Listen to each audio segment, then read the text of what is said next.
Today, we're gonna be taking this plain Jane skirt and we're gonna make it extra cool and a little bit sexy. We're gonna add a slit to it, but it's gonna be really fun and wavy. And throughout this process, I want you to keep in mind that you can make it any shape or any design that you want. You don't just have to be left with the plain old slit. This might look like it's an advanced sewing skill, but it's actually really simple to do. So follow along closely and I'm gonna show you how to jazz up all your skirts. Real quick, before we start, if you're really enjoying Sewing Anastasia, make sure you like and subscribe. It really helps out the channel a lot. And if you'd like to learn even more about sewing and serging and sewing garments, make sure you check out my online sewing classes. There's links down below. Now, let's have some fun with this skirt. To complete this project, you need a little bit of interfacing and a little bit of lining. Literally just a little bit, but this is what I had laying around.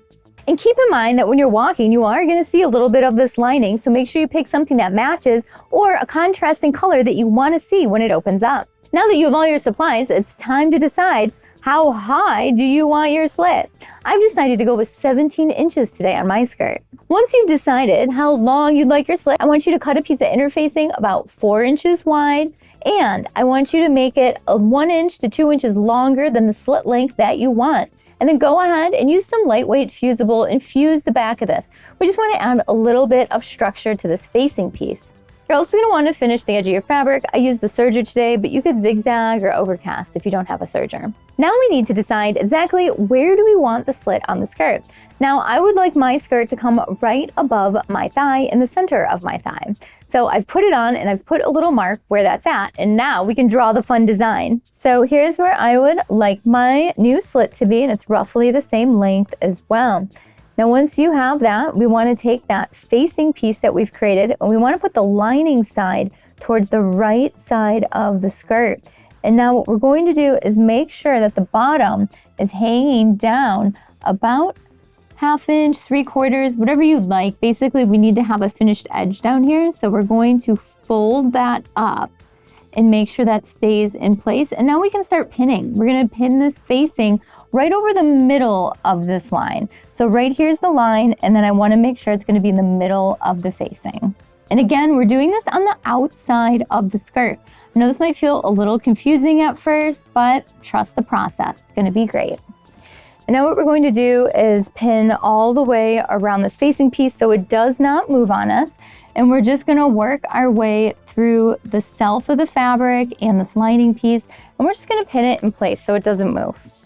Now I do have a lining in my skirt, but I'm gonna ignore it right now like it doesn't exist, and I'll deal with that later because this is a great method to add to a skirt without a lining. Now what you could do as well, if you do have a lining and you don't want to make it more complicated on yourself, is go through all the layers, the lining included. But today I'm going to keep it simple and I'm just going to go through this top layer. Now I have my facing all pinned down and it's time to draw your fancy slit. I'm going to be drawing a wiggly woo of a line here, so I'm going to freehand mine actually.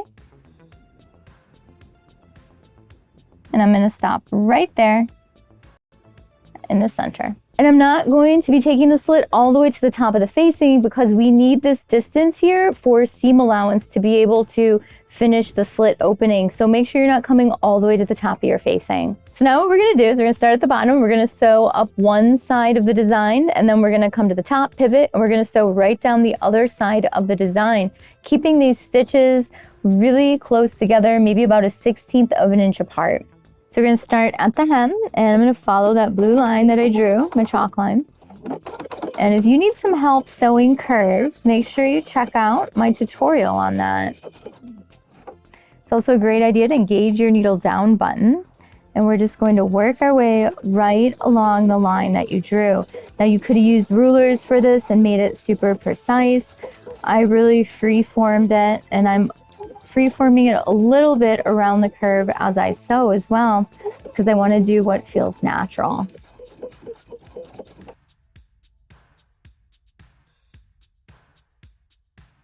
When we get up to the very top, leave your needle in. We're going to rotate it. We're going to sew 1 stitch across the top. Now I'm going to rotate again, and we're going to come down the squiggle, and this time we really want to make sure that we're following the same line, really close to it. I'm going to line up this stitch with my little 1/8 of an inch spot on my foot.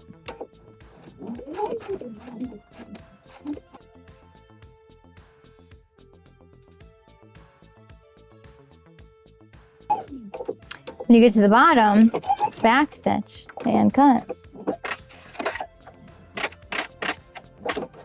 Now that we have the design sewn, it's time to cut it apart very carefully. So grab a nice sharp pair of scissors. And when we cut through this, we want to make sure we're just cutting through one layer. Don't cut through all the layers of your skirt.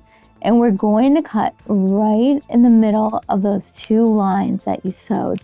So go really careful, go really slow, and don't snip into any stitches. If you snip into the stitches, you're gonna break that stitching line, and well, that seam's gonna fall apart. And if you do, go back, back stitch, add some more stitches. So really take your time on this. You're probably wondering, what the heck are you doing, Anastasia? You're destroying your skirt. You just wait, it's gonna be so cool.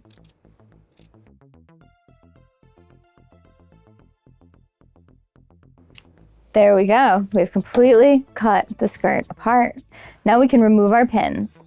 Now our pins are removed, and it's time to take this facing piece and flip it to the inside. And then we're gonna do some ironing. And these curves, if you did curves, roll them in your fingers and they'll pop out real nice.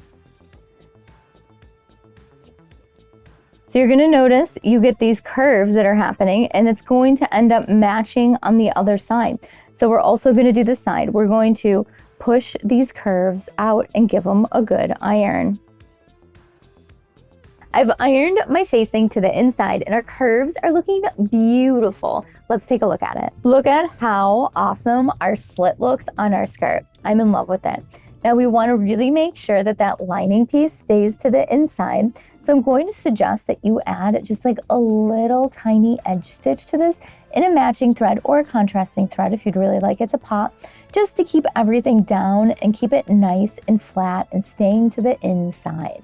So I have my straight stitch set up, I've got my A foot on, and I'm going to add a little edge stitch. And if you forgot, edge stitch is when the stitch is 1/8 of an inch or closer to the edge. So it's really, really close to the edge.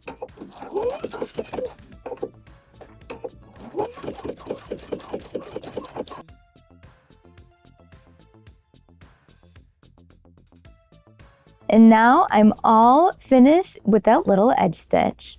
We did it. We finished our fancy swervy slit. Isn't it cool? Let's take a look at it inside and out so you can see exactly what we did. So you can see here we have this really nice edge stitch, just keeping everything together at the edge, and it gives it a nice little extra pop too, really pulling some attention to that fun slit.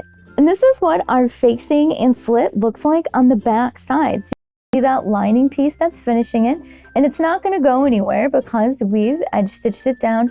And then at the bottom, remember that we folded those ends up when we started sewing. So those are also already finished. If you wanted, you could tack them down right there with like a little hand stitch, or you could add a little edge stitch there as well. I would recommend just hand tacking that down though. So there we go, we're done. Inside and out, it's finished beautifully. What shape would you make your slit? Leave your ideas down below in the comments. Thank you so much for watching Sew Anastasia today. I really hope you enjoyed learning how to make a cool, creative slit. And don't forget, it doesn't have to just be a squiggly line. It could be little rectangles. It could be a lightning bolt. It could be anything. Let your creativity shine. And I would love to see your creative slits, so make sure you tag me in them or email them over and I'll post them. And if you're not already a subscriber to Sew Anastasia and you're enjoying it, please like and subscribe and hit the notification bell. It really helps out the channel a lot. And if you enjoyed the video today, don't forget to share it with your sewing friends. If you'd like to learn more about sewing, make sure you check out my online sewing classes and my in-person classes. There's links down below in the description. And if you want to check out what's going on in the studio, make sure you check out the Instagram stories. Thank you so much for watching today. Bye!